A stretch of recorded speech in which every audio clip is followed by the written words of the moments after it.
Hi students, so this is Prakash. So welcome to physics online class. So we are going to see about unit 1, nature of physical world and measurement. In that part 8 we are going to see now. Okay, so in the last classes we are seeing that measurement of the large distance. In that we are three methods we had.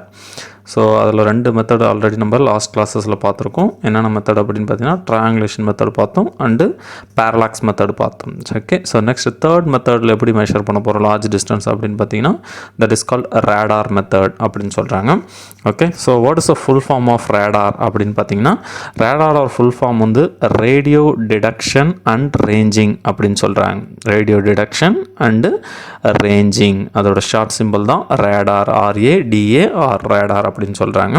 Okay, இந்த radar எப்படி work ஆகுது அப்படின்னு பார்த்தீங்கன்னா which is echo அப்படின்னு சொல்லக்கூடிய ஒரு பிரின்சிபலை base பண்ணி தான் அந்த ரேடார் என்ன பண்ணிருக்குது ஒர்க் பண்ணிருக்கு. ஓகே, ஸோ இப்போ இந்த ரேடார் டிவைஸை வச்சுட்டு நம்மளால் என்ன பண்ண முடியும் அப்படின்னு ஓகே அஸ்ட்ரானமிக்கல் டிஸ்டன்ஸை வந்து நம்மளால் ஈஸியாக மெஷர் பண்ண முடியும் அப்படின்னு சொல்கிறாங்க. ஓகே, ஸோ இப்போ இது மெஷர் பண்ணுறதுக்கு என்னெல்லாம் தேவை அப்படின்னு பார்த்தீங்கன்னா ஃபார் எக்ஸாம்பிள் இந்த ரேடாரை மெஷர் பண்ணுறதுக்கு அந்த ரேடார் டிவைஸில் வச்சுட்டு நம்ம ஒரு டிஸ்டன்ஸை மெஷர் பண்ணோம் அப்படின்னா நமக்கு ஒரு பேசிக் ஃபார்முலாஸ் தேவைப்படுது. அந்த பேசிக் ஃபார்முலாஸ் என்ன அப்படின்னு பார்த்தீங்கன்னா ஸ்பீட் அப்படின்னு சொல்லக்கூடிய ஒரு ஃபார்முலா தேவைப்படுது. ஸ்பீட் அப்படின்றது என்ன, டிஸ்டன்ஸ் ட்ராவல் பண்ணுறதுக்கு எவ்வளோ டிஸ்டன்ஸ் ட்ராவல் பண்ணுது, அதுக்கு எவ்வளோ டைம் எடுத்துக்குது, அதோட ரெண்டுத்தோட ரேஷியோ தான் நம்ம என்னென்னு சொல்கிறோம் ஸ்பீட் அப்படின்னு சொல்கிறோம். அப்போ speed is equal to distance travelled by time taken அப்படின்னு சொல்லலாம். சரிங்களா, இப்போ நம்ம என்ன கால்குலேட் பண்ணோம், டிஸ்டன்ஸ் தான் கால்குலேட் பண்ணோம். அப்போ இந்த டைம் என்ன பண்ணலாம் அப்படின்னு பார்த்தீங்கன்னா அந்த டைம் அப்படியே லெஃப்ட் சைடு கொண்டு போனீங்கன்னா ஸ்பீட் இன்ட்டு டைம் டேக்கன் அப்படின்னு மாறிடும். அப்போ ஒரு வேவ்ஸோட ஸ்பீடு நமக்கு தெரியுது, அந்த ஸ்பீடு வந்து எவ்வளோ நேரத்தில் போய் ரீச் ஆகுது அப்படின்றது ரெண்டும் தெரிஞ்சிச்சுன்னா போதும், ஸ்பீடும் டைம் டேக்கனும் தெரிஞ்சால் போதும், ஈஸியாக நம்மளால் என்ன கால்குலேட் பண்ண முடியும்னு பார்த்தீங்கன்னா டிஸ்டன்ஸை கால்குலேட் பண்ண முடியும். சரிங்களா, இந்த மெத்தடை பேஸ் பண்ணி தான் அந்த ரேடார் டிவைஸ் ஒர்க் பண்ணுது. ஸோ இங்கே கொடுத்துருக்காங்க பாருங்கள்.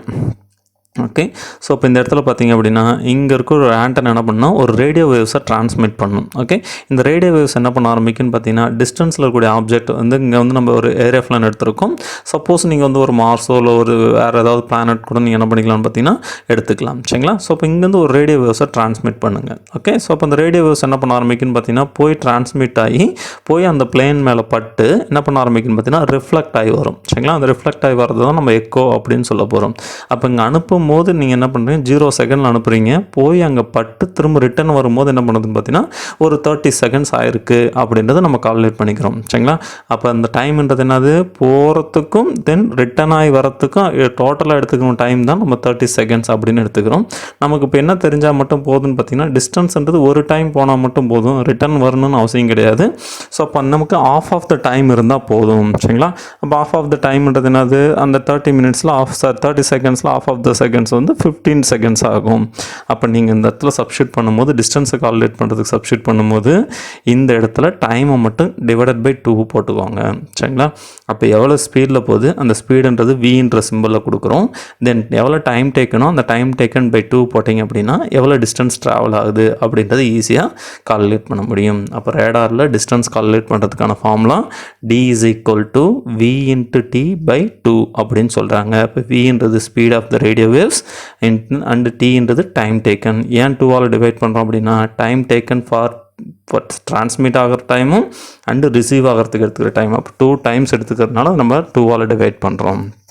ஓகே, ஸோ இப்போ இந்த பிரின்சிபலை பேஸ் பண்ணி தான் நம்ம என்ன பண்ண போகிறோம்னா இங்கேருந்து ஒரு ரேடியோ சிக்னல்ஸையோ இல்லை வந்து ஒரு லேசர் சிக்னல்ஸையோ நம்ம என்ன பண்ண போகிறோம்னா ஒரு பிளானட்க்கு நம்ம அனுப்ப போகிறோம். சரிங்களா, ஸோ மார்ஸுக்கு எதுக்கும் அனுப்புவோம். அப்படி அப்போ அனுப்பக்கூடிய அந்த சிக்னல் என்ன பண்ண ஆரம்பிக்குன்னு பார்த்தீங்கன்னா அதோட சர்ஃபேஸில் பட்டு திரும்ப ரிட்டன் ஆகி வரணும். அப்படி ரிட்டன் ஆகி வரதுக்கு எவ்வளோ டைம் எடுத்துக்குது அப்படின்றத கால்குலேட் பண்ணி அவங்க என்ன பண்ணுவாங்கன்னா இந்த டிஸ்டன்ஸை மெஷர் பண்ணுவாங்க. சரிங்களா, இது வந்து ஷிப்பில் இப்போ கூட என்ன பண்ணுவாங்கன்னு பார்த்தீங்கன்னா ஓகே, ஸோ எவ்வளோ டிஸ்டன்ஸில் வந்து ராக்ஸ் இருக்குது, ஐஸ்பெர்க்ஸ் இருக்குது அப்படின்றது எல்லாத்தையும் மெஷர் பண்ணுறதுக்கு யூஸ் பண்ணுவாங்க. சரிங்களா, ஸோ இல்லை வந்து நேவிகேஷனில் என்ன பண்ணுவாங்க அப்படின்னு பார்த்தீங்கன்னா எனிமிஷோட ஷிப் எங்கே வருது, இல்லை எனிமிஷோட ஏரோப்ளைன்ஸ் எல்லாம் எங்கே வந்துட்டு இருக்கு, அவங்களோட ஸ்பேஸ் கிராஃப்ட் எல்லாம் எங்கே வந்துட்டு இருக்குது, எவ்வளோ டிஸ்டன்ஸில் வந்துட்டு இருக்குது அப்படின்றது எல்லாத்தையும் இந்த மெத்தட் யூஸ் பண்ணி என்ன பண்ணுவாங்க பார்த்தீங்கன்னா மெஷர் பண்ணுவாங்க. சரிங்களா, ஸோ இதுதான் ரேடார் மெத்தட். இந்த ரேடார் மெத்தட் யூஸ் பண்ணி நம்மளால் என்ன பண்ண முடியும்னா ஈஸியாக லார்ஜர் டிஸ்டன்ஸை மெஷர் பண்ண முடியும். ஓகே, ஸோ எக்ஸாம்பிள் ப்ராப்ளம் ஒன்று கொடுத்துருக்காங்க பாருங்கள். என்ன கொடுத்துருக்காங்க கொஷின் நல்லா ரீட் பண்ணுங்கள். Radar signal is beamed towards a planet. ஒரு என்ன பண்ணுறாங்க, ஒரு சிக்னல் என்ன பண்ணுறாங்க, ஒரு பிளானட்டை நோக்கி டிரான்ஸ்மிட் பண்ணுறாங்க. ஓகே, அப்போ அந்த டிரான்ஸ்மிட் பண்ணக்கூடிய அந்த சிக்னலோட echo is received 7 minutes later. அப்போ என்ன ஆகுது, 7 minutes இவங்க அனுப்புனதுலேருந்து 7 minutes லேட்டராக அவங்க சிக்னலை திரும்ப ரிசீவ் பண்ணியிருக்காங்க. சரிங்களா?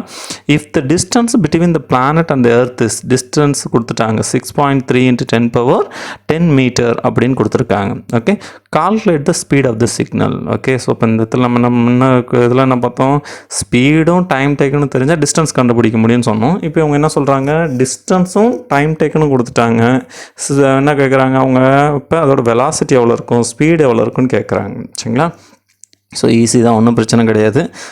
ஓகே, ஸோ ஃபார்முலா என்ன கொடுத்துருக்கோம் நம்ம, distance is equal to velocity into time by 2 அப்படின்றத நம்ம ஃபார்முலா பார்த்தோம். வெலாசிட்டி இன்ட்டு டைம் பை 2 அப்படின்ற ஃபார்முலாவும் நம்ம பார்த்துருக்கோம். இப்போ நமக்கு என்ன தேவை, நமக்கு வெலாசிட்டி மட்டும் தான் தேவைப்படுது, ஸ்பீடு மட்டும் தான் தேவைப்படுது. அப்போ இந்த 2 அப்படியே ரைட் சைடு கொண்டு லெஃப்ட் சைடு கொண்டு போங்க, 2 × Dன்னு ஆகிடும். தென் இந்த T இந்த பக்கம் வந்துச்சுன்னா அப்போ என்ன ஆகிடும், 2D/Tன்னு மாறிடும். சரிங்களா? அப்போ ஃபார்முலா பாருங்கள், நான் கொடுத்துருக்காங்க 2D/T. ஓகே, ஸோ அப்போ 2 அவங்க கொடுத்த D எவ்வளோ, 6.3 × 10⁻10 டிவைடட் பை T என்ன கொடுத்துருக்காங்க, 7 minutesல கொடுத்துருக்காங்க. ஆல்ரெடி நான் சொல்லியிருக்கேன், எந்த ப்ராப்ளம் சால்வ் பண்ணாலும் SI யூனிட்டில் தான் சால்வ் பண்ணணும். சரிங்களா? அப்போ வந்து டைமோட SI யூனிட் என்னென்னு பார்த்தீங்கன்னா செகண்ட்ஸ். அப்போ மினிட்டை நீங்கள் என்னவா கன்வெர்ட் பண்ணணும்னு பார்த்தீங்கன்னா செகண்ட்ஸாக மாற்றணும். அப்போ 1 minute is equal to 60 seconds. அப்போ 7 minutes is equal to 7 × 60 seconds. Okay, அப்போ மல்டிப்ளை பண்ணுங்கள், மல்டிப்ளை பண்ணி கேன்சல் பண்ணிங்கன்னா வில் கெட் ஆன்சர் 3 × 10⁻8 m/s -1 அப்படின்னு கிடைக்கும். சரிங்களா? வெரி ஈஸியான ப்ராப்ளம், ஈஸியாக அட்டன் பண்ணலாம். ஓகே, தென் ஓகே, ஸோ இப்போ இது வரைக்கும் நம்ம லார்ஜ் டிஸ்டன்ஸ் எல்லாத்தையும் மெஷர் பண்ணிட்டோம். ஒரு சில காமன் ப்ராக்டிக்கல் யூனிட்ஸ் நம்ம வந்து SI யூனிட்டில் இல்லை அப்படின்னாலையும் ஒரு சிலது காலங்காலமாக நம்ம என்ன பண்ணுறோம்னு பார்த்தீங்கன்னா ஃபாலோ பண்ணிட்டு வரோம். அந்த காமன் ப்ராக்டிக்கல் யூனிட்ஸோட பேரும் நம்ம தெரிஞ்சு வச்சுக்கிறது நல்லது. ஏன்னா ஒரு சில ப்ராப்ளத்தில் இந்த பேரும் கொடுப்பாங்க, அப்போ அதை தெரிஞ்சு வச்சுக்கிறது நல்லது. அதில் என்னென்னு பார்த்தீங்கன்னா ஃபஸ்ட்டு கொடுத்துருக்கிறது ஃபெர்மி அப்படின்னு சொல்கிறாங்க. சரிங்களா? அப்போ ஃபெர்மி அப்படின்றது என்ன ஷார்ட்டாக எழுதுறாங்க அப்படின்னா 1 FM அப்படின்னு எழுதுறாங்க. அப்போ அதோட வேல்யூ எவ்வளோன்னு பார்த்தீங்கன்னா 10⁻−15 மீட்டர். அப்போ 10⁻−15 நம்ம ஆல்ரெடி ஃபெம்டோன் படிச்சிருப்போம் ப்ரிஃபிக்ஸில். சரிங்களா? இது 10⁻−15 மீட்டரவே லென்த்தை மட்டும் தான் மெஷர் பண்ண முடியும். Fermi is unit of length மட்டும்தான். அப்போ 10⁻−15 மீட்டர் அப்படின்றது என்னன்னு சொல்லலாம், ஃபெர்மி அப்படின்னு சொல்லலாம். இல்லை ஆங்ஸ்ட்ராங். ஓகே, ஸோ இப்போ 1 ஆங்ஸ்ட்ராங் அப்படின்றது என்னென்னா, இது கெமிஸ்ட்ரியில் ஃபிசிக்ஸில் நிறைய இடத்துல இதில் யூஸ் பண்ணுவோம். 1 ஆங்ஸ்ட்ராங் அப்படின்றது சிம்பிள் எப்படின்னு பார்த்தீங்கன்னா 1 அந்த ஏக்கு மேலே டிகிரி மாதிரி ஒரு ஸ்மால் 0 போட்டிங்க அப்படின்னா அது என்னன்னு படிக்கணும், 1 ஆங்ஸ்ட்ராங் அப்படின்னு படிக்கணும். 1 ஆங்ஸ்ட்ராங்கோட வேல்யூ எவ்வளோ அப்படின்னு பார்த்தீங்கன்னா 10⁻−10 மீட்டர். அப்போ 10⁻−10 மீட்டர் என்னென்னு எழுதலாம், 1 ஆங்ஸ்ட்ராங். நிறைய ப்ராப்ளத்தில் கொடுப்பாங்க இது. சரிங்களா? 5 ஆம்ஸ்ட்ராங், இந்த அட்டாமிக் சைஸில் இருக்கக்கூடிய யூனிட் எல்லாமே ஆங்ஸ்ட்ராங் தான் கொடுப்பாங்க. அப்போ நீங்கள் இந்த ஆங்ஸ்ட்ராங் அப்படின்னாவே என்னென்னு எடுத்துக்கணும், 10⁻−10 மீட்டர்னு எடுத்துக்கணும். அண்ட் 1 நானோமீட்டர், இது தெரிஞ்சது தான் நமக்கு. நானோ அப்படின்றது ப்ரிஃபிக்ஸில் இருக்குது, நானோன்றது 10⁻−9. சரிங்களா? மீட்டர்ன்றது SI யூனிட்டில் இருக்குது, அப்படியே போட்டுருங்க. அப்போ 1 நானோமீட்டர் என்ன எழுதலாம், 1 நானோமீட்டர் சிம்பிள் எழுதிக்கோங்க, NM. And nano is nothing but 10⁻−9 metre. And 1 micron. Micron அப்படின்றது என்ன அப்படின்னு பார்த்தீங்கன்னா 1 மைக்ரோமீட்டர் அப்படின்னு சொல்கிறது தான் மைக்ரான் அப்படின்னு சொல்லுவோம். இந்த பிளாஸ்டிக் பேப்பர்ஸ் எல்லாம் வாங்கும்போது சொல்லுவாங்க இவ்வளோ திக்னஸ் இருக்கணும் அப்படின்றதுக்கு மைக்ரான் சைஸில் சொல்லுவாங்க. ஓகே, அப்போ அந்த மைக்ரான் அப்படின்றது என்னென்னு பார்த்தீங்கன்னா 1 மைக்ரோமீட்டர் அப்படின்றத மைக்ரான் சொல்கிறோம். மைக்ரோ அப்படின்றது ப்ரிஃபிக்ஸில் படித்தோம்ல 10⁻−6 மீட்டர். சரிங்களா? தென் லைட் இயர், ஆல்ரெடி இது 10th படிச்சிருப்பீங்க. லைட் இயர் அப்படின்றது என்னென்னு பார்த்தீங்கன்னா லார்ஜர் டிஸ்டன்ஸை மெஷர் பண்ணுறதுக்கு யூஸ் பண்ணக்கூடிய ஒரு யூனிட் தான் லைட் இயர் அப்படின்னு சொல்கிறாங்க. ஓகே, அது என்னது லார்ஜர் டிஸ்டன்ஸ் மெஷர் பண்ணுறது அப்படின்னு பார்த்தீங்கன்னா நம்ம வந்து ஒரு அஸ்ட்ரானமிக்கல் டிஸ்டன்ஸ் எல்லாம் வந்து கிலோமீட்டர்லேயோ இல்லை வந்து கஜத்துலேயோ இல்லை அடி ஃபீட்லேயோ நம்மளால் என்ன பண்ண முடியாதுன்னு பார்த்தீங்கன்னா அதை எக்ஸ்பிளைன் பண்ண முடியாது. சரிங்களா? ஸோ ஏன்னா நிறைய வந்து டிஜிட்ஸ் போயிட்டே இருக்கும், அது ரொம்ப டிஃபிகல்ட்டாக இருக்கிறதுனால என்ன பண்ணுறாங்கன்னா லார்ஜர் டிஸ்டன்ஸை மெஷர் பண்ணுறதுக்கு யூனிட் தான் எதுன்னு பார்த்தீங்கன்னா லைட் இயர் அப்படின்னு சொல்கிறாங்க. எவ்வளோ இருக்கும் லைட் இயர் அப்படின்னு பார்த்தீங்கன்னா டெஃபினிஷன் ஆஃப் லைட் இயர்ன்றது என்னது, ஓகே, ஸோ 1 இயர் ஃபுல்லாக லைட் எவ்வளோ தூரம் ட்ராவல் ஆகுது, சிம்பிளாக அவ்வளோதான். 1 இயரில் லைட் எவ்வளோ தூரம் ட்ராவல் ஆகுது அப்படின்னு சொல்கிறதுக்கு பேர் தான் லைட் இயர் அப்படின்னு சொல்கிறாங்க. ஓகே, ஸோ அப்போ distance travel by a light in vacuum in 1 year அப்படின்னு சொல்கிறாங்க. இதோட கால்குலேஷன் ஆல்ரெடி நீங்கள் 10th போட்டிருப்பீங்க, அதை அப்படியே எடுத்து யூஸ் பண்ணுங்கள். 9.467 × 10⁻15 மீட்டர் அப்படின்னு சொல்லலாம். அண்ட் நெக்ஸ்ட் அடுத்ததும் வந்து பார்த்திங்கன்னா 1 அஸ்ட்ரானமிக்கல் யூனிட், இதுவும் டிஸ்டன்ஸை மெஷர் பண்ணுறதுக்கான யூனிட் தான். 1 அஸ்ட்ரானமிக்கல் யூனிட் அப்படின்றது என்ன பார்த்தீங்கன்னா, it is a mean distance between the earth and sun. சன்னோட சென்டரில் இருந்து எர்த்தோட சென்டர் வரைக்கும் இருக்கக்கூடிய அந்த மீன் டிஸ்டன்ஸுக்கு பேர் தான் நம்ம என்னென்னு சொல்கிறோம் 1 அஸ்ட்ரானமிக்கல் யூனிட் அப்படின்னு சொல்கிறாங்க. 1 அஸ்ட்ரானமிக்கல் யூனிட்டோட சிம்பிள் என்னென்னு பார்த்தீங்கன்னா 1 AUன்னு சொல்லலாம். அதோட வேல்யூ எவ்வளோ இருக்கும் அப்படின்னு பார்த்தீங்கன்னா 1.49 × 10⁻11 மீட்டர் அப்படின்னு சொல்கிறாங்க. இதெல்லாம் கொஞ்சம் பைஹார்ட் பண்ணி வச்சுக்கோங்க, யூஸ்ஃபுல்லாக இருக்கும். Okay, and 7th one 1 per second அப்படின்னு சொல்கிறது யூனிட். இதுவும் டிஸ்டன்ஸை மெஷர் பண்ணக்கூடியது தான். ஸோ அப்போ இது என்னது per second அப்படின்னு பார்த்தீங்கன்னா which is a parallactic second அப்படின்றதோட ஷார்ட் சிம்பிள் தான் per second அப்படின்னு சொல்கிறாங்க. சரிங்களா, அப்போ parallactic second அப்படின்னா என்ன அர்த்தம் அப்படின்னு பார்த்தீங்கன்னா, நீங்கள் ஒரு ஆப்ஜெக்டை மெஷர் பண்ணுறீங்க, அந்த ஆப்ஜெக்டை மெஷர் பண்ணும்போது என்ன பண்ண பார்த்தீங்கன்னா அவங்க 2 பேருக்கு நடுவில் கூடிய டிஸ்டன்ஸ் ஷுட் பி 1 அஸ்ட்ரானமிக்கல் யூனிட்டாக இருக்கணும். ஃபார் எக்ஸாம்பிள் நான் சன்னுக்கு எர்த்துக்கு நடுவில் கூடிய டிஸ்டன்ஸ் என்னென்னு எடுத்துக்கிறேன்னா 1 அஸ்ட்ரானமிக்கல் யூனிட் எடுத்துக்கிட்டேன். இப்போ இதுதான் ஆர்க் டிஸ்டன்ஸ். ஓகே, அப்போ நான் இது என்னென்னு எடுத்துக்கிறேன் ஆர்க்கா அப்படின்னு அசம்ஷன் பண்ணிக்கிறேன். அப்போ அந்த arc of length is 1 astronomical unit அப்படின்னு எடுத்துக்கிறேன். அந்த ஆர்க் லென்த்து எவ்வளோ ஆங்கிள் சப்ஸ்டெண்ட் பண்ணியிருக்கணும் அப்படின்னு பார்த்தீங்கன்னா 1 செகண்ட் ஆங்கிளை சப்ஸ்டெண்ட் பண்ணியிருக்கணும். அப்போ இந்த இடத்துல எவ்வளோ ஆங்கிள் சப்ஸ்டெண்ட் பண்ணியிருக்கணும்னா 1 செகண்டை சப்ஸ்டெண்ட் பண்ணியிருக்கணும். அப்போ இந்த 1 செகண்ட் சப்ஸ்டெண்ட் பண்ணி ஆர்க்லேருந்து வந்து 1 அஸ்ட்ரானமிக்கல் யூனிட் வந்துச்சு அப்படின்னா இதோட பேஸ்லேருந்து எந்த இடத்துல அந்த பாயிண்ட்டை முடிச்சிருக்கீங்களோ அது வரைக்கும் இருக்கக்கூடிய அந்த டோட்டல் டிஸ்டன்ஸை 1 parallactic second அப்படின்னு எடுத்துக்கலாம். இந்த 1 parallactic secondோட வேல்யூ எவ்வளோ இருக்கும் அப்படின்னு பார்த்தீங்கன்னா 3.08 × 10⁻16 மீட்டர்னு சொல்லலாம். Okay, which is also equal to 3.26 light இயர்னு சொல்லலாம். சரிங்களா, ஸோ இப்போ இந்த மூணுமே okay light year, astronomical unit and parallactic seconds இது மூணுமே டிஸ்டன்ஸை மெஷர் பண்ணுறது, லார்ஜஸ்ட் டிஸ்டன்ஸை மெஷர் பண்ணுறது யூஸ் பண்ணக்கூடிய யூனிட்ஸ். ஓகே, தென் நெக்ஸ்ட் அடுத்தது என்னென்னு பார்த்தீங்கன்னா சந்திரசேகர் லிமிட் அப்படின்னு சொல்லக்கூடியது. இது வந்து மாஸை மெஷர் பண்ணக்கூடியது, இது வந்து லென்த்தை கிடையாது, இது மாஸை மெஷர் பண்ணக்கூடிய லார்ஜஸ்ட் யூனிட் அப்படின்னு சொல்லுவாங்க. சரிங்களா, அப்போ the largest practical unit of mass என்ன அப்படின்னு கேட்டாங்கன்னா சந்திரசேகர் லிமிட் அப்படின்னு சொல்லலாம். அதோட ஷார்ட் சிம்பிள் வந்து CSL. அதை ஃபஸ்ட் லெட்டர் எடுத்து அப்படியே எழுதிக்குவாங்க. சரிங்களா, தென் 1 சந்திரசேகர் லிமிட் வந்து எவ்வளோ இருக்கும் அப்படின்னு பார்த்தீங்கன்னா 1.4 times of mass of the sun. Mass of the சன்னோட 1.4 டைம்ஸ் அதிகமாக இருக்கும். Okay, and which is smallest practical unit of time.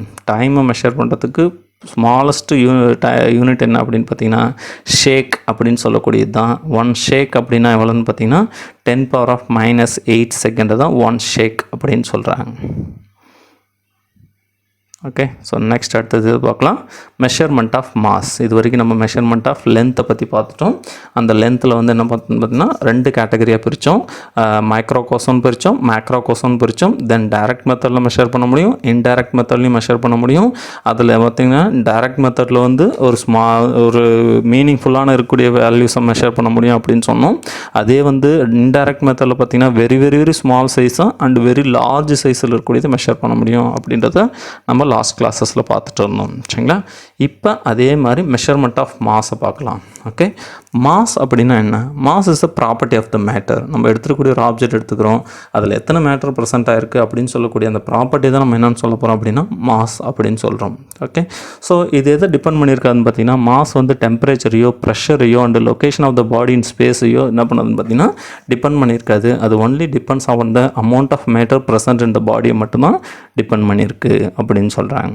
Okay, அப்போ மாஸ் எப்படி டிஃபைன் பண்ணுறாங்க? Mass is defined as the quantity of matter present in a body. Okay, அப்படின்னு சொல்கிறாங்க. Quantity of matter present in a body அப்படின்னு சொல்கிறாங்க. Okay, then what is SI unit of mass? Already நம்ம பார்த்துருக்கோம்ல, that is called kilogram. Simple வந்து KG. The mass of object which we shall study in the course of very over wide range. நம்ம இது வந்து மாஸை பற்றி நிறைய படிக்க போகிறோம். அதுக்கான டேபிளை கணக்கு கொடுத்துருப்பாங்க, உங்களோட டெக்ஸ்ட் புக்கில் இருக்கும், அதை படிங்க. சரிங்களா, தென் நெக்ஸ்ட்டு இந்த மாஸ் பார்த்திங்க அப்படின்னா இருக்கிறதுலே லோயஸ்ட் மாஸை மெஷர் பண்ணியிருக்குது எலக்ட்ரானோட மாஸ் அப்படின்னு சொல்கிறாங்க. எலக்ட்ரானோட மாஸ் எவ்வளோ அப்படின்னு பார்த்தீங்கன்னா 9.11 × 10⁻³ kg. இதுதான் ஸ்மாலஸ்ட் மாஸ் அப்படின்னு கொடுத்துருக்காங்க, டைனி மாஸ் அப்படின்னு சொல்கிறாங்க. தென் இந்த ஹியூஜ் மாஸ் அப்படின்னு பார்த்தீங்கன்னா நம்மளோட யூனிவர்ஸோட மாஸை சொல்கிறாங்க 10⁻55 kg அப்படின்னு சொல்கிறாங்க. நம்மளோட மில்கி வே கேலக்ஸி அந்த மாதிரி சொல்லும் பார்த்தீங்களா, அந்த யூனிவர்ஸ் கொடுத்துருக்காங்க 10⁻55 kg அப்படின்னு சொல்கிறாங்க. Okay, and ordinarily the mass of the object is determined in kilogram. நம்ம எப்பவுமே கிலோகிராமில் தான் மாஸை டிட்டர்மைன் பண்ணுறோம். ஷாப்ஸ்க்கு போகிறோம் எங்கேயாவது வேணும்னா அவங்க யூஸ் பண்ணக்கூடிய இந்த காமன் பேலன்ஸ் எல்லாம் இது எதில் இருக்கும் அப்படின்னு பார்த்தீங்கன்னா கிலோகிராமில் தான் மெஷர் பண்ணி கொடுப்பாங்க. Okay, then for measuring larger masses, small masses okay, ordinary masses எல்லாம் நம்ம என்ன பண்ணுறோம் கிலோகிராமில் மெஷர் பண்ணிட்டு போயிட்டோம். லார்ஜர் மாஸை எப்படி மெஷர் பண்ணுறது அப்படின்னு பார்த்தீங்கன்னா அதுக்கு பேர் கிராவிடேஷனல் மெத்தட் அப்படின்னு சொல்லக்கூடிய மெத்தட் யூஸ் பண்ணி லார்ஜர் மாசஸ், இந்த பிளானட்டோட மாசஸ் அதெல்லாம் இன்னும் இந்த ஃபிசிக்கல் பேலன்ஸ்லையும் போட்டெல்லாம் மெஷர் பண்ண முடியாது. அதனால் அதுக்கு அந்த மெத்தட் என்ன பண்ணுறாங்கன்னா கிராவிடேஷனல் மெத்தட் அப்படின்னு சொல்லக்கூடிய மெத்தட் யூஸ் பண்ணுறாங்க. இது என்ன அப்படின்னு பார்த்தீங்கன்னா நீங்கள் படிச்சிருப்பீங்க 10th ஸ்டாண்டர்டில் formula, gravitational acceleration formula G small g is equal to capital G m divided by r² என்ற ஒரு ஃபார்முலா படிச்சிருப்பீங்கல்ல, அந்த ஃபார்முலா வச்சுட்டு அந்த கேபிட்டல் எம்மை கண்டுபிடிக்கிற மெத்தடுக்கு பேர் தான் கிராவிடேஷனல் மெத்தட் அப்படின்னு சொல்கிறாங்க. ஓகே, அண்ட் சப்போஸ் ஸ்மால் மாஸஸை ஒரு அட்டாமிக் சைஸ்லையோ இல்லை சப் அட்டாமிக் சைஸில் இருக்கக்கூடிய பார்ட்டிகல்ஸை மெஷர் பண்ணுறது எதில் அப்படின்னு பார்த்தீங்கன்னா அதுக்காக யூஸ் பண்ணக்கூடிய டிவைஸுக்கு பேர் we called as mass spectrograph அப்படின்னு சொல்லக்கூடியது. அப்போ லார்ஜர் மாஸஸ் வந்து கிராவிடேஷன் மெத்தடில் மெஷர் பண்ணுறாங்க, ஸ்மாலர் மாஸஸ் வந்து என்ன பண்ணுறாங்க மாஸ் ஸ்பெக்ட்ரோகிராஃப் அப்படின்னு சொல்லக்கூடிய டிவைஸை வச்சு மெஷர் பண்ணுறாங்க. சரிங்களா?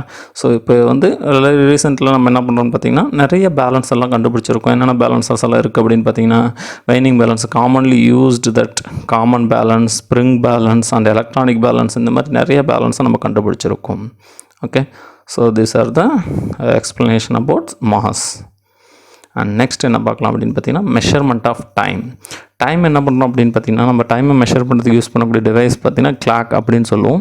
எ clock is use to measure the time interval, எவ்வளோ நேரம் எடுத்துக்குது அப்படின்றது மெஷர் பண்ணுறது அந்த கிளாக்கோட வேலை. இப்போ நம்ம இல்லாமல் டைமோட இந்த செகண்டோட டெஃபினேஷன் கொடுக்கும்போது நம்ம என்ன சொன்னோம், சிசிஎம் ஆட்டம் சொல்லக்கூடிய ஒரு ஆட்டத்தை எடுத்து தான் டெஃபினேஷனே கொடுத்தோம். சரிங்களா? அந்த அட்டாமிக் ஸ்டாண்டர்டை வச்சு மெஷர் பண்ணுறதுனால இவங்க என்ன கொடுக்குறாங்க, atomic standard of time is based on the periodic vibration produced in caesium atom. Okay, அந்த டைமோட டெஃபினேஷன் எடுத்ததுன்னு சொல்கிறாங்க. Okay, and some of the clocks developed later. இதுக்கப்புறம் என்ன பண்ணியிருக்காங்க அப்படின்னு பார்த்தீங்கன்னா அந்த அட்டாமிக் கிளாக்ஸ்க்கு அப்புறம் ஒரு சில கிளாக்ஸ் வந்து கண்டுபிடிச்சிருக்காங்க ரீசன்ட் இதில். என்னென்னு பார்த்தீங்கன்னா ஒன்று electronic oscillators and electronic oscillators, எலக்ட்ரானிக்கும் கண்டுபிடிச்சிருக்காங்க, எலக்ட்ரிக்கலையும் கண்டுபிடிச்சிருக்காங்க. சரிங்களா? And solar clock, quartz clock and atomic clocks, இந்த மாதிரி வெரைட்டி ஆஃப் கிளாக்ஸை கண்டுபிடிச்சிருக்காங்க. சரிங்களா? Thank you children. I'll meet next class.